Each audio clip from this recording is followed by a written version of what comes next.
Clare Curran. Mr Speaker, my question is to the Minister for Communications and Information Technology. What progress has New Zealand made compared to other OECD countries in terms of broadband download speed, connection speed and price since November 2008? The Honourable Stephen Speaker, Joyce. New Zealand has made excellent progress compared to other OECD countries since November 2008. The National Government has signed agreements with various investment partners that will dramatically improve download and connection speed while ensuring customers receive a vastly superior service for similar prices. I am certain these changes will drive economic growth, improve the competitiveness of our companies and improve our comparisons further with other OECD countries. Clare Curran. To the Minister, how will reinforcing telecoms market dominance by giving them $1 billion of taxpayers' money reverse our declining international rankings on broadband performance and make us more digitally competitive, with New Zealand's performance falling sharply on several OECD indicators since 2008, including from 12th to 21st for download speed, 12th to 24th for connection speed, as well as going from 7th cheapest to 4th most expensive? The Honourable Stephen Joyce. Mr Speaker, I'm not quite sure about those numbers that the member mentions, but I think to the extent that they are, as she says, they could be attributed to the regulatory approach of the previous Labor government, which of course has continued until now. Order. I have some difficulty with the way the Minister is answering this question, because had the Minister answered the primary question, he would have had those figures in his answer or something. If the figures aren't right, the Minister would have had the right figures in his answer. The primary question was capable of answer, and I let the Minister get away with a very spongy answer to it. But to then turn around and attack the opposition in response to the supplementary, I think is a bit rich. If the Minister had given the actual figures to those changes in download speed, connection speed and price since November 2008 in relation to other OECD countries, I'd have had no problem in attacking the opposition in response to a supplementary question. But the Minister didn't give those figures. And to then argue that the opposition's figures aren't right, it troubles me. And I'd like the Minister to reflect on that in answering the question. I invite him to answer the question. I'm speaking with a point of order. Well, I'll hear the Minister on the point of order. Well, two things, Mr Speaker. Firstly, the primary question said, what progress has New Zealand made compared to other OECD countries in terms of those particular attributes? And that progress can be measured both in terms of a regulatory progress, in terms of investment progress, and in terms of actual raw numbers. There was no reference to particular measures in that primary question. In terms of numbers that are there are some numbers, but it's not as an exact science as the Speaker indicates that the member may believe, and that's the difficulty I have with it. I hear the member's point, but with a primary question, I expect the interpretation to be a reasonable interpretation. I accept the point the member's making that progress can be interpreted in many ways. But it was pretty clear to me what was intended by the primary question, and I thought the Minister's answer was on the vague side. And given that, to then attack the questioner on information included in the supplementary, I felt was a bit unreasonable. And what I'll do is, because time has gone on now, I accept that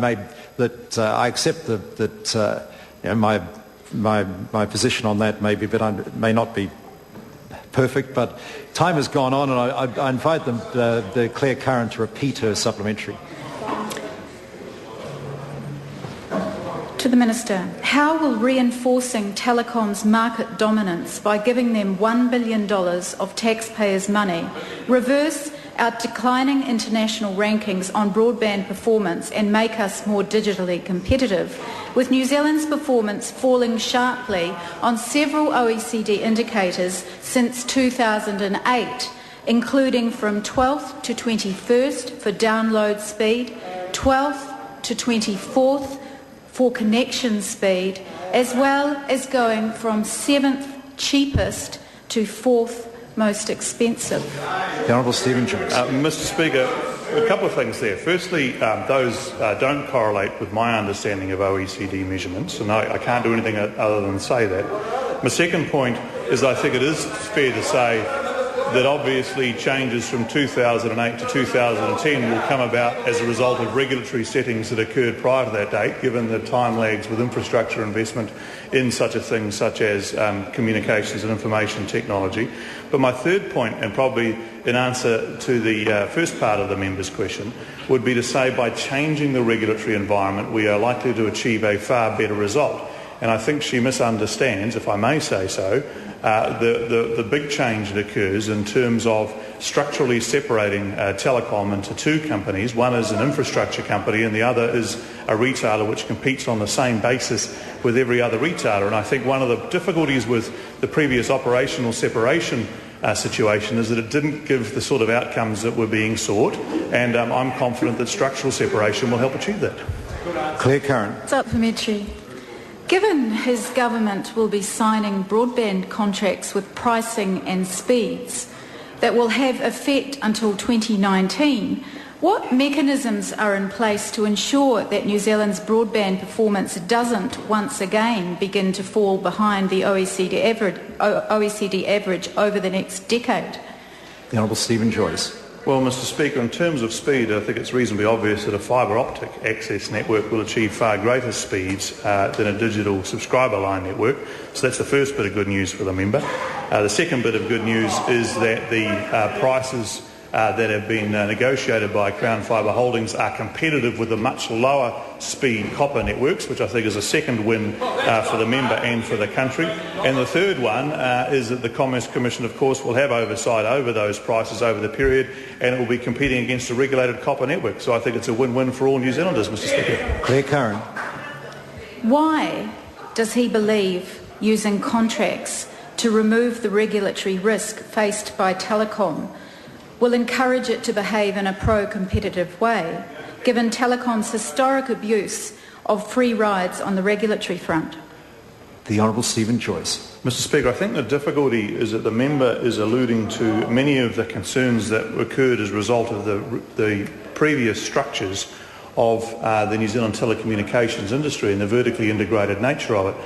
Now, operational separation, which was from the previous government, sought to address some of those issues. But I think what's becoming apparent to all industry players now that unless you have a structurally separated situation, you won't achieve the sort of competitive outcomes that she's seeking. So I think we will achieve that with this legislation that's in front of the House, and I invite the member and her party to change their minds and support it. Clare Curran. Point of order. Point of order. Mr Speaker, I seek leave to table three documents. The OECD broadband statistics from September 2010. The first document is fastest broadband speeds advertised by the incumbent telecommunications operator. I've ordered. That's a different document from the first one. That's the first document. Sorry, the first document I thought was an OECD document. They're all OECD documents. Leave is sought to table that document. Is there any objection? There is no objection. The second document is the range of broadband prices for a monthly subscription. This is also an OECD document. OECD broadband statistics, September 2010. Leave is sought to table that document. Is there any objection? There is no objection. The third is an OECD broadband statistics document, September 2010, average advertised broadband download speeds by country. Leave is sought to table that document. Is there any objection? There is no objection. And that brings to a close questions for oral answer. I understand it is the government's intention to introduce an impressed supply bill.